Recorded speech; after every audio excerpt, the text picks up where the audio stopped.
We are sold this picture of what success looks like, and it's interesting. But from speaking to people over the last 3 months during COVID, people mindsets are shifting, and they are starting to actually question and unpack this what success looks like for them. How do we, as individuals, redefine success? Because there is that thing, there's the fear that's kind of preventing people to redefine what success looks for. But yeah, how do we redefine success? What do we need to do? So I think the first thing I would say, what I realized is that success more often than not is very externally focused. It's like, when I have this job, when I have this car, when I can afford this house. Now, all of those things are material things. And equally, success is also attached around how we want others to perceive us. If we're successful, we're admired, we're invited to different things than we perhaps otherwise would have been. So it's very externally focused, whereas happiness and what makes you happy is all internal. It all sits within you.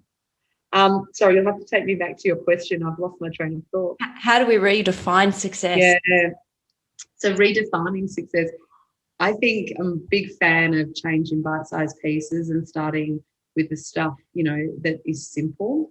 And so I actually would challenge people to, rather than focus on success, I would actually focus on happiness. And actually, so to redefine it, I would actually ask yourself, what are the things that are in your life at the moment that make you feel happy? What are the things that make you feel energized? What are the things that make you feel good?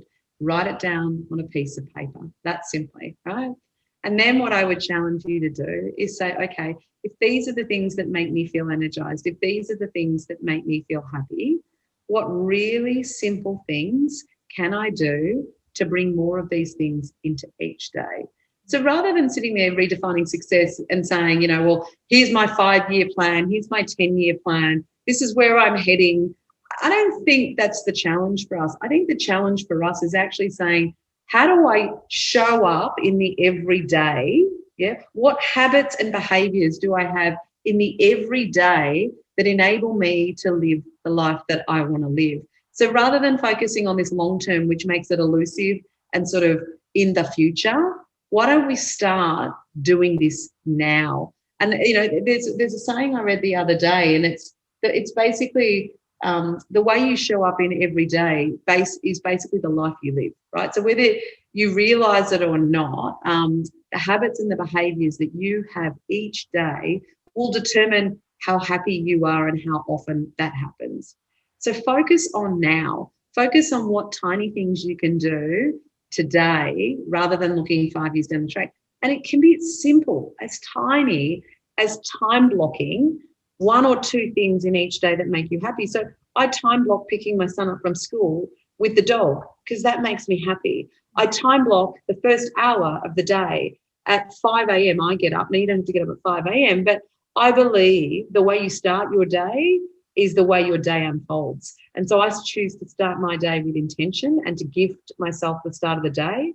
And that is time blocked every weekday in my diary, and it's time for me to do yoga, to do a little bit of meditation. I journal and process my feelings, and I learn something new for 15 minutes every morning. Like, that's how simple. But how you show up in every day will determine how you show up in life and the life that you have. Yeah.